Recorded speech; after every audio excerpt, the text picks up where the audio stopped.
오늘 본문 말씀은 말씀드린 대로 노아 홍수에 대한 이야기입니다.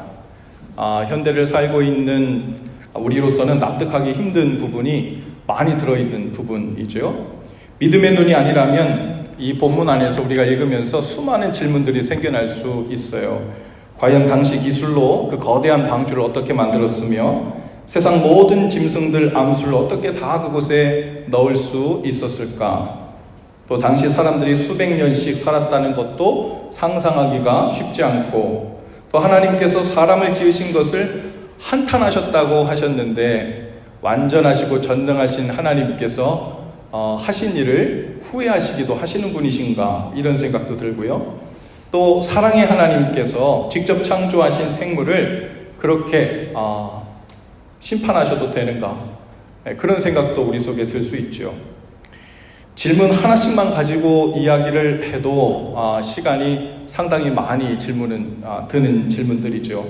그래서 여러분, 이 질문들은 참고서적들도 많이 나와 있지만 여러분이 성경 공부하는 시간에 질문하셔서 그때 함께 나누면 좋을 것 같고요. 오늘은 시간상 말씀 주제와 관련된 내용을 중심으로만 말씀을 전하려고 합니다. 1절을 보면 이렇게 시작해요. 사람이 땅 위에 번성하기 시작할 때 그들에게서 딸들이 나니라. 성경은 최초의 사람 아담이 무려 912세를 살았다고 이야기합니다.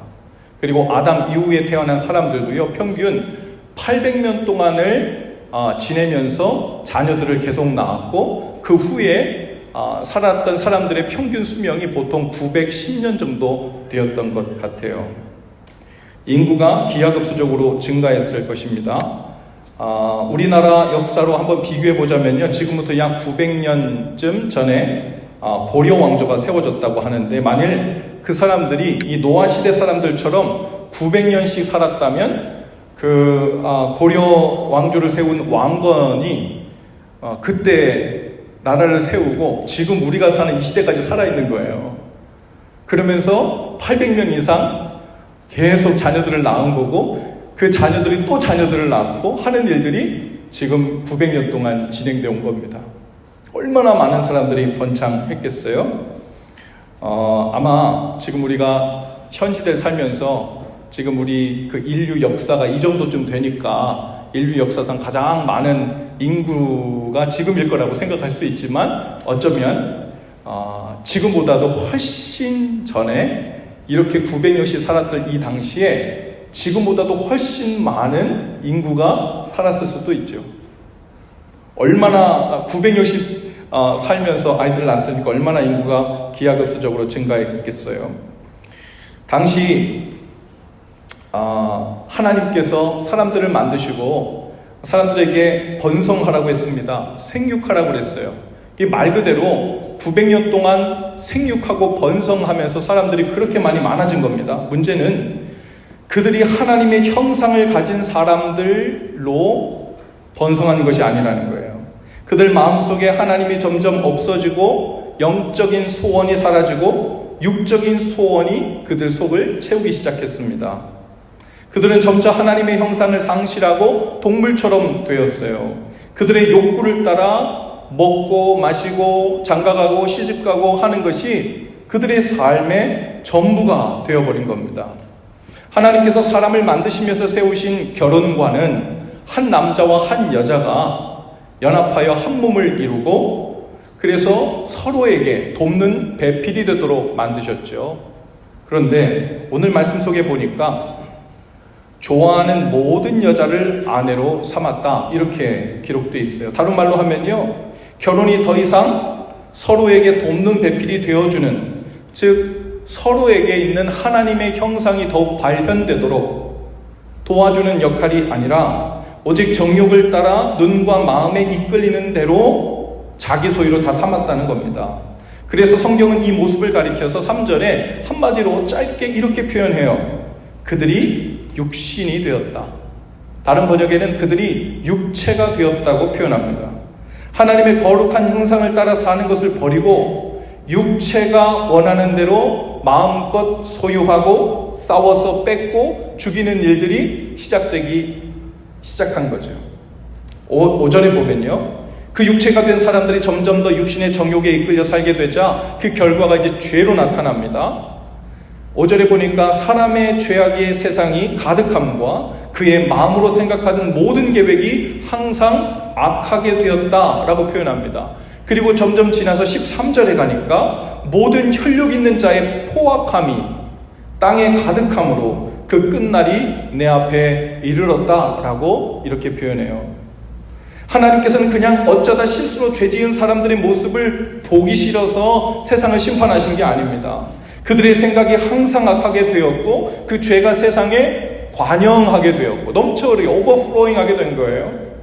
그리고 그 포악함이 땅에 가득하게 되었는데 성경에서는 그 포악함이 2번씩이나 표현되고 있어요. 암으로 말하면 암이 몸 전체 전이가 되어서 말기 암 환자가 된 겁니다. 하나님은 스스로 치료되도록 오래 참고 인내하셨지만 그들은 아무리 기다려도 자정 능력을 상실한 거죠. 나중에는 죄를 죄로 느끼지 못할 만큼 온 세상이 죄로 넘쳤고 거기에 잔인함과 인간 존엄성이 도저히 존중되지 않는 포악함이 점점 늘어갔습니다. 하나님은 말기 암 환자처럼 된 이 세상을 수술하시고자 결심을 하신 것이죠. 그들을 홍수로 쓸어서 깨끗하게 하시겠다 말씀하십니다. 우리가 지금 살고 있는 세상도 마찬가지로 육체의 일이 가득합니다. 점점 더 죄로 가득하게 되고 포악함이 날로 늘어나고 있어요. 그 종류와 스타일과 방법론만 달라졌지 그 포악함은 그때나 지금이나 다를 바가 없을 것입니다. 인터넷이나 노래, 영화, 예술, 광고 가릴 것 없이 음란하고 선정적인 영상과 문구로 가득하죠. 지하철역, 학교, 공항 같은 일상의 공공장소에서 일어나고 있는 총기 난사, 테러 등은 너무 많아서 마치 우리가 뉴스를 보고 있는 건지 영화를 보고 있는 건지 가늠이 잘 안 될 정도예요.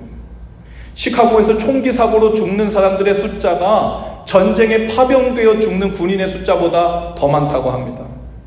그러나 육체의 일이 먼저인 법조인, 정치인, 비즈니스맨 혹은 자신의 유익을 구하는 이익단체들 그들의 여러 로비들 때문에 여러분 총기 규제의 법안은 건들지도 못합니다. 오늘날의 육체의 일에 대해서 갈라디아서 5장 19절에서 21절에서는 육체의 일이 무엇인가에 대해서 구체적으로 이렇게 설명해요. 육체의 일은 분명하니 곧 음행과 더러운 것과 호색과 이렇게 시작되는데요. 이것을 메시지 성경으로 제가 보니까 조금 더 현실적으로 이렇게 표현을 했어요. 제가 한번 읽어드려 볼게요. 여러분이 항상 자기 마음대로 살려고 할 때 여러분의 삶이 어떻게 될지는 아주 분명합니다. 사랑 없이 되풀이되는 값싼 섹스, 악취를 풍기며 쌓이는 정신과 감정의 쓰레기들, 과도하게 집착하지만 기쁨 없는 행복, 껍데기 우상들, 마술쇼 같은 종교, 편집증적 외로움, 살벌한 경쟁, 모든 것을 집어삼키지만 결코 만족할 줄 모르는 욕망, 잔인한 기질, 사랑할 줄도 모르고 사랑받을 줄도 모르는 무력감, 편협한 마음과 왜곡된 추구, 모든 일을 경쟁자로 여기는 악한 습관, 통제되지도 않고 통제할 수도 없는 중독, 이름뿐인 꼴사나운 공동체 등이 그것입니다. 더 열거할 수도 있지만 그만하겠습니다. 여러분이 자신의 자유를 그런 식으로 사용하면 여러분은 하나님의 나라를 상속받지 못할 것입니다. 라고 사도 바울이 갈라디아 교인들에게 이야기하고 있는 거예요. 노아 시대에 육체가 되어 살았던 사람들과 오늘날 육체의 욕구를 따라 사는 사람들과 별 차이가 없어 보여요. 아마도 그때는 무법천지니까요. 자신의 욕심을 육체의 욕구를 채우려고 마구잡이로 싸움을 벌이고 뺏고 죽이고 하는 일들이 있었을 겁니다.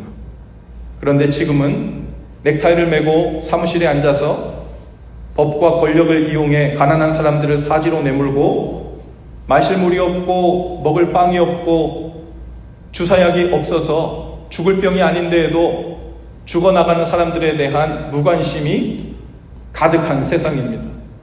최첨단 무기를 가지고 무고한 시민들까지 폭격하여 죽이는 포악함이 있는 세상이에요.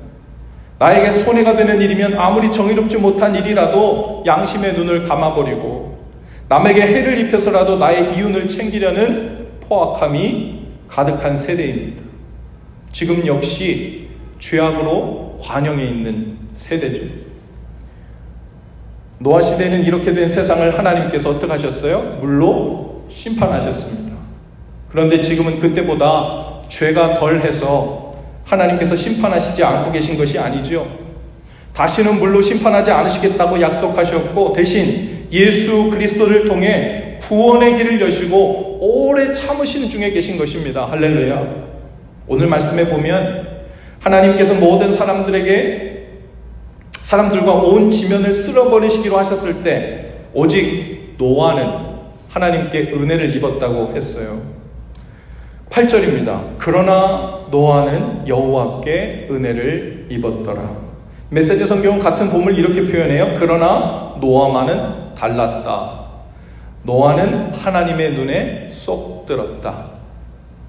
노아는 도대체 어떤 사람이었기에 하나님께 은혜를 입은 걸까? 그 눈에 쏙 들었을까? 9절에 이렇게 소개합니다. 노아는 의인이요 당대의 완전한 자라. 그는 하나님과 동행하였다. 노아란 이름의 뜻은요 곧다라는 뜻이에요. 하나님을 향한 그의 곧은 태도를 말합니다. 하나님의 형상을 따라 살려는 그의 태도가 하나님을 향해 변함없이 올곧게 있었다는 거예요. 그는 에녹처럼 하나님과 동행했어요.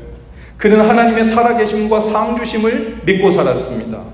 육신의 소원이 아니라 하나님이 주시는 소원을 따라 살았죠. 죄가 없었던 사람이란 의미가 아닙니다.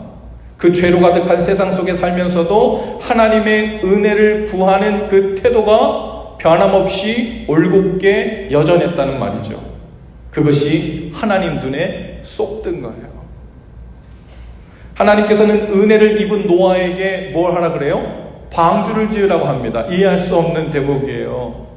하나님께 은혜를 입은 노아를 저 같으면 에녹처럼 회리바람으로 하늘로 딱 굴려 올릴 것 같은데 하나님께서는 오히려 오랜 시간 걸리는 노역을 맡기는 것처럼 여러분 그렇게 오래 걸리는 방주를 지으라고 이게 복인지 벌인지 구분하기 힘들 정도의 일을 맡기십니다. 그 방주는 구원의 방주였어요. 온 세상을 향한 방주이기도 했지만 먼저 노아 자신을 위한 방주였습니다. 한 가지 이상한 것, 여러분 하나님께서 노아에게 방주를 지으라고 한 것은 그것이 바로 하나님께서 노아에게 주시는 은혜의 통로였다는 거예요. 할렐루야.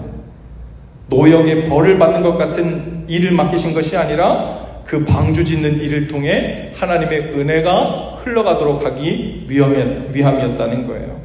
14절에 보니까 너는 고페르나무로 잣나무입니다. 고페르나무로 너를 위하여 방주를 만들되. 누구를 위하여? 너를 위하여 방주를, 남을 위하여가 아니라 세상을 위하여가 아니라 너를 위하여 방주를 만들되 라고 이렇게 말씀하세요. 하나님은 방주를 통하여 믿음으로 사는 노아와 가족과 그 시대를 구원하고자 하셨습니다. 이 방주를 보니까 길이가 약 135m 정도, 폭이 22.5m, 높이가 3층으로 되어 있는데 13.5m 정도 된대요. 켄터키 주에 가면 실제 크기로 건설해 놓은 노아 방주가 있죠. 창조박물관이 있죠. 우리 아이들은 다녀왔는데 우리는 아직 못 갔네요. 언제 우리가 한번 가보면 좋을 것 같아요. 하나님은 노아뿐 아니라 노아의 가족, 그리고 혹시 회개하고 나올 줄 모르는 그 당시의 사람들, 그리고 모든 생물을 구원하기 위해서 크게 짓도록 하셨다는 거예요. 이 정도 크기에 정말 이 세상에 있는 모든 생물이 암수 짝짝이로 다 들어갈 수 있을까? 의심스러운데요. 그것을 설명하는 영상을 제가 좀 몇 번 들어본 적이 있는데 거기에 보니까 그냥 단순히 이 세상에 있는 모든 생물들을 다 넣었다는 말이 아니라 성경에 뭐라고 되어 있냐면 종류대로 넣었다고 했어요. 그 종류대로라는 거 어떻게 표현하면 종별로 넣었다는 겁니다. 그래서 그 종별로 넣어서 나중에 노아 시대 홍수가 끝나고 나서 이 땅에 풀어졌을 때 그 종별로 진화가 이루어져서 그 종에서 또 다른 비슷한 종들로 점점 많아져서 지금처럼 수많은 종이 되었다는 거. 하지만 각 종별로 들어가면 그 꼭대기에는 그 종이 나누어졌던 기본 종이 있다는 거죠. 그 당시에 그 종별로 노아 방주에 다 들어오게 되면요, 실제로 그것을 다 계산해 봤더니 오히려 그 종별로 생물들을 암수로 다 집어넣고도 공간이 상당히 남는다고 해요. 하나님께서 그 남는 공간을 모르실 리 없었을 텐데, 어쩌면 하나님께서 그 당시에 방주를 지으면서 장차 하나님의 심판이 있을 것이라고 외쳤을 노아와 그의 가족들의 이야기를 듣고 혹시라도 마음을 돌이켜 회개하고 돌아올 사람들을 위한 스페이스가 아니었을까 하는 그런 생각을 해봐요. 어떤 사람들은 6장 3절을 근거로 방주를 노아와 세 자녀들이 120년에 걸쳐 지었다고 추측합니다. 그런데 성경에는 정확한 근거가 없어요. 성경학자들은 방주 제조 기간을 짧게는 80년에서 100년 정도 걸렸을 것으로 봅니다. 하나님께서는 이때부터 사람들의 수명을 120년 정도로 줄였다고 했습니다. 단순히 수명 단축에 대한 표현이 아니라 120년이라는 시간은 한평생입니다. 즉 하나님께서 한 사람의 일생 동안 오래 참으시고 회개하여 하나님께로 돌아올 수 있는 기간을 말하는 거죠. 한 사람의 일생의 기간 동안 하나님께로 돌이켜 돌아올 수 있는 기회의 기간. 동시에 하나님께서 구원의 방주 짓는 기간을 80년에서 100년으로 했다는 것은요, 한평생 짓는 것을 이야기했다는 거예요. 당시 조선수를 전혀 알지 못하던 노아와 자녀들에게 그 방법을 일일이 가르쳐 주신 하나님께서, 또 세상의 모든 짐승들이 암수가 짝을 이루어 그 앞으로 모이도록 해주신 하나님께서 왜 마음만 먹으시면 수개월 안에, 수년 안에 그것을 짓지 못하겠습니까? 근데 하나님께서 한평생 동안 노아 방주를 짓게 하셨다는 거예요. 한평생 구원의 방주를 짓도록 부름받은 노아의 삶을 보면서 우리들 또한 한평생 우리 자신을 위한 구원의 방주를 짓는 일로 부름받은 은혜 입은 자들임을 고백하게 됩니다. 노아처럼 우리도 은혜를 입은 자들이죠. 노아에게 하나님께서 너를 위하여 방주를 만들라 명하신 것처럼 우리들에게 주님께서는 나를 따라오너라, 나를 따라 너를 위한 구원의 방주를 짓는 구원의 길로 따라오너라, 오늘만 말고 내일만 말고 한평생 이 땅에 사는 동안 멈추지 말고 이 구원의 방주를 짓는 여정 가운데로 들어와라 하고 은혜를 입은 자여, 하나님의 자녀 삼아주시고 나를 따라오라고 말씀하신 하나님의 그 은혜, 은총의 목소리가 우리에게도 들리는 거죠. 구원의 방주는 하루 이틀 짓고 마는 게 아니에요. 며칠만, 한 달만 말씀에 순종하여 사는 것으로 구원의 방주는 완성되지 못합니다. 평생을 걸쳐 매일매일 주신 말씀에 따라 순종하며 지어가야 하는 길이죠. 매일매일 하나님의 말씀과 동행하며 구원의 길로 나가는 거예요. 평생 걸리는 일입니다.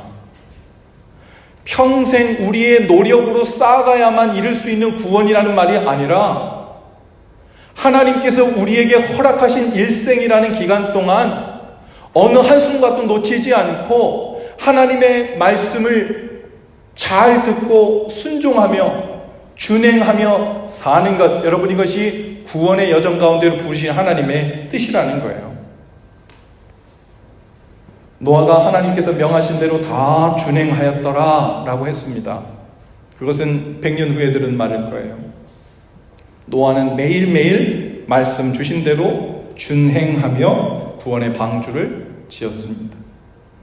우리 신앙생활이 그래요. 매일매일 육체의 정욕을 따라 사는 삶으로 기울어지지 않고 하나님의 말씀을 따라 준행하는 삶으로 사는 것을 하루하루 쌓아가는 거예요. 그렇게 나를 위한 구원의 방주에 기둥을 세우고 뼈대를 세우고 바닥을 깔고 지붕을 덮고 문을 만드는 거예요.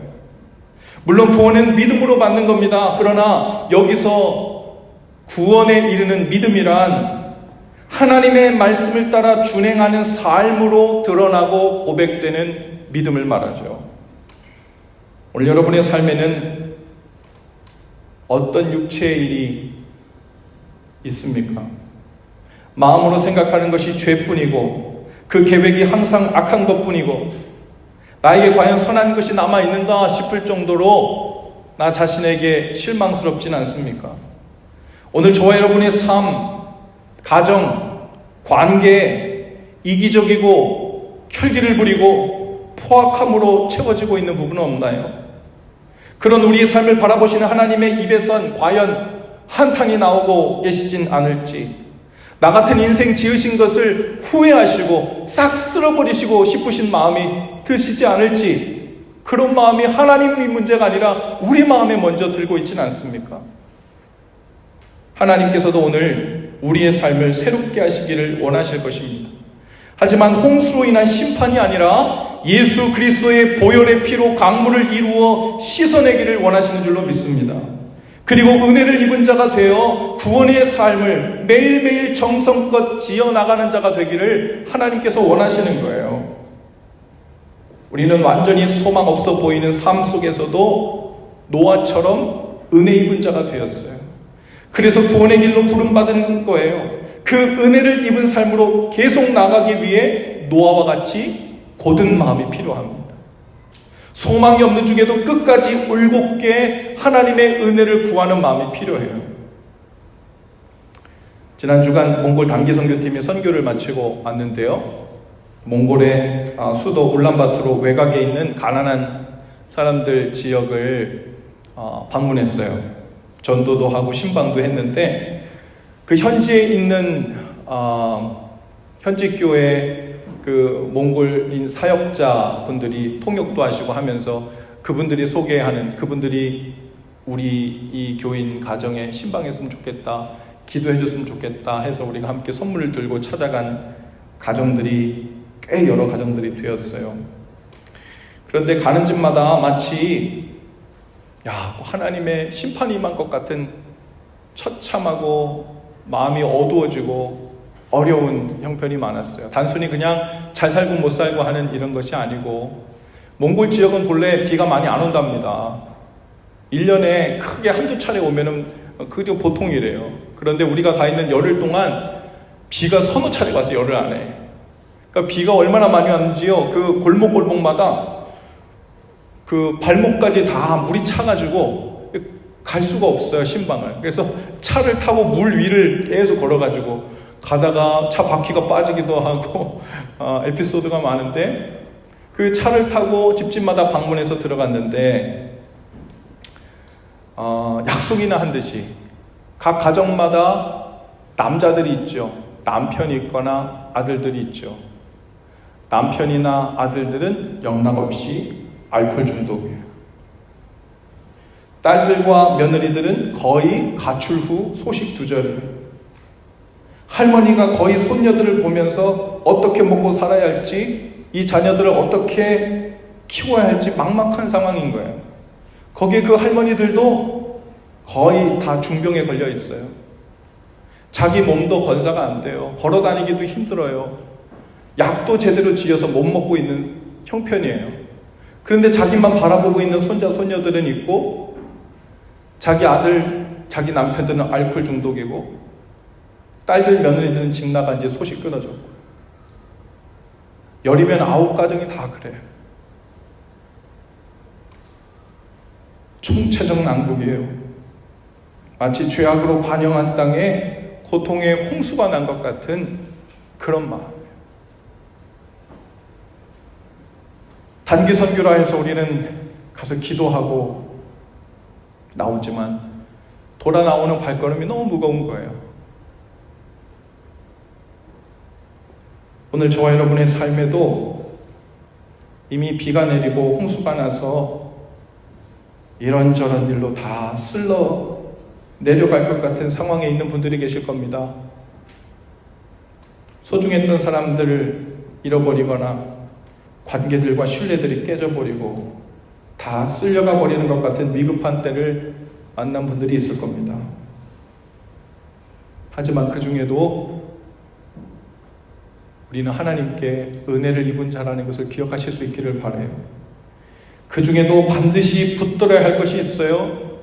하나님의 은혜를 붙드는 곧은 마음입니다. 왜 내 삶에 이토록 고통스럽고 처참한 일이 일어나야 하는가 하고 고민하지 마시기 바라요. 우리는 본래 모두 그런 일을 겪지 말아야 할 만큼 의로운 삶을 산 적이 없습니다. 우리는 억울해할 이유가 없어요. 단지 하나님의 은혜를 구하지 않은 죄가 있을 뿐이죠. 여러분, 하나님의 은혜를 올곧게 곧은 마음으로 충성스럽게 구하는 것. 여러분, 그 마음 때문에 노아가 하나님 눈에 든 거예요. 그 올곧은 마음, 은혜 앞으로 나아가는 그 발걸음을 멈추지 않았기 때문에 그 죄로 물든 세상 속에서도 하나님의 은혜가 여전히 흘러 들어오는 통로가 열려져 있었던 것으로 믿습니다. 우리는 이미 은혜를 입은 자들입니다. 우리 각 사람에게 주어진 구원의 방주를 은혜를 구하며 말씀에 순종하여 하루하루 지어 나가라고 은혜를 주셨어요. 그것은 육체에 이끌리는 것이 아니라 성령에 이끌리는 삶입니다. 은혜를 입은 자이면서 여전히 내 마음 내키는 대로 살려고 한다면 구원에 대해 들어본 적은 있는지 몰라도, 사형리를 돕고 영접 기도를 한 적은 있는지 몰라도, 세례받는다고 하나님 앞에 대답은 한 적이 있는지 몰라도, 하나님께서 부르신 평생을 걸쳐 하나님 앞에 지어가야 할 구원의 방주를 짓고 있는 것은 아닐지 몰라요. 갈라디아서 5장 24절 25절에 사도 바울은 다시 육체에 빠지지 않고 성령을 통해 살아야 될 것을 강조하면서 이렇게 얘기합니다. 그리스도께 속한 사람들에게는 자기 마음대로 사는 삶이나 남들이 필요하다고 말하는 것에 부화내동하는 삶이 영원히 끝났습니다. 그들은 그런 삶을 십자가에 못 박았습니다. 이것이 우리가 선택한 삶, 곧 성령의 인도를 받는 삶이니 그 삶을 그저 머릿속 사상이나 마음속 감정으로 여기지 말고 그 삶에 담긴 뜻을 우리 삶 구석구석에 힘써 적용하십시오. 어떤 분이 페이스북에 이스라엘의 구원 여정에 대해서 이런 짤막한 문구를 올리셨더라고요. 이스라엘을 이집트에서 탈출시키는 데는 하룻밤 걸렸지만 이스라엘로부터 이집트를 꺼내는 데는 40년이 걸렸다. 거리상으로는 2주 정도면 이집트에서 꺼내 가나안에 들여보낼 수 있으신데 하나님께서는 이스라엘 백성들을 40년 동안 광야에서 돌게 하셨어요. 고생을 시키신 것이 아니라 하나님의 말씀을 경외하며 준행하며 사는 일, 즉 그 구원의 방주를 짓는 일로 초청하신 일인 줄로 믿습니다. 그 여정은 오히려 그 백성들에게 은혜였어요. 고생스러웠지만, 실수도 많았지만, 잘못해서 혼나기도 했지만 하나님께서는 그 여정을 통해 하나님을 경외하는 법을 배우고 말씀에 순종하며 사는 법을 배우고 어떤 경우에라도 하나님이 내 삶의 첫 번째 자리에 있어야 된다는 것, 그것이 비켜나가면 내 삶 전체가 다 미끄러져 버린다는 것, 다 헝클어져 버린다는 것을 반복적으로 깨닫게 하셨어. 그제서야 그 백성들은 아직 가나안에도 들어가지 않았지만 광야에서 하나님과 동행하며 가나안을 사는 법을 먼저 배운 다음 가나안에 들어가는 거예요. 오늘 여러분도 하나님께서 초청하신 은혜 여정에 들어와 계신 것을 믿으시기 바랍니다.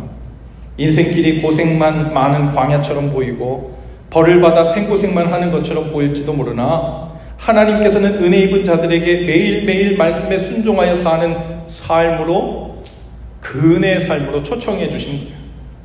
그 은혜의 길에서 하나님을 향하여 마음을 곱게 하실 수 있기를 바라요. 하나님의 은혜로 주어진 구원의 방주 짓는 일을 힘을 다해 감당하실 수 있기를 바랍니다. 본래 방주 지을 재료도 하나님이 다 준비해 주셨고, 도안도 계획도 다 하나님이 해주셨고, 어떻게 짓는지도 다 일러주셨어요. 동물들도 스스로 다 방주 앞에 나오도록 하셨고, 구원의 방주 운전도 하나님이 다 하셨어요. 내가 힘써서 어렵게 방주를 지어내는 게 아니에요. 노아가 대단한 사람이라서 그 방주를 지어낸 게 아닙니다. 노아는 그날 하나님이 시키는 대로 말씀 준행하며 산 것뿐이에요. 하루하루 오늘은 이거 해라, 나무 깎아라, 저기 갖다 끼워 넣어라, 말씀하신 대로 준행하며 하루하루 살았을 뿐이에요. 나머지는 하나님이 역사하신 거예요. 여러분도 저도 걱정 말고, 방주가 지어질지 말지 걱정 말고, 오늘 하나님께서 우리에게 명하신 그 말씀대로 준행하면서 오늘 지어야 할 그 방주를 잘 지어내는 것으로 하나님 은혜 입은 자의 삶을 살게 하옵소서. 그 삶으로 내 삶도 다시 지어지고, 내 가정의 방주도 다시 지어지고, 교회도 주님 원하시는 모습으로 아름답게 지어지고, 그래서 주님께서 원하시는 그 구원의 방주가 제 삶과 제 주위 전체 하나님 그렇게 지어졌으면 좋겠습니다. 홍수가 나서 다 떠밀려 내려갈 것 같은 내 삶도 하나님 새롭게 하셔서 새 삶을 시작하게 하시는 주님의 은혜가 있기를 원합니다.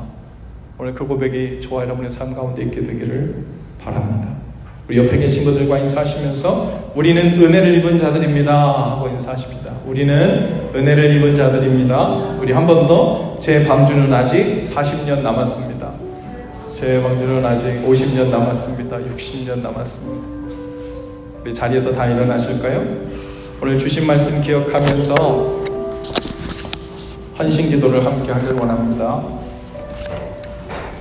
주님의 은혜가 아니면 살 수 없습니다. 스크린에 있습니다. 우리 다 같이 함께 기도하죠. 자격 없는 우리에게도 은혜를 주셔서 감사합니다. 노아처럼 주님의 은혜를 구하는 고든 마음을 주옵소서. 저에게 맡겨주신 구원의 방주 짓는 일에 순종으로 충성하겠습니다. 방주가 완성되어 갈수록 주님을 알아가고 닮아가는 은혜도 더해지게 하옵소서. 오늘도 은혜 입은 자로서 힘을 다해 육체가 아닌 성령님을 쫓아 살게 하옵소서.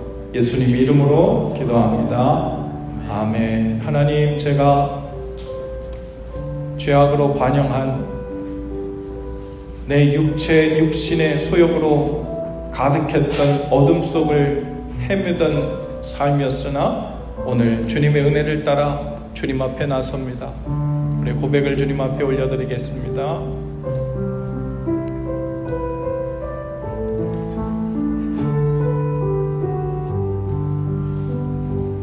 어둠 속에 매이던 내 영혼 갈 길 몰라 방황할 때에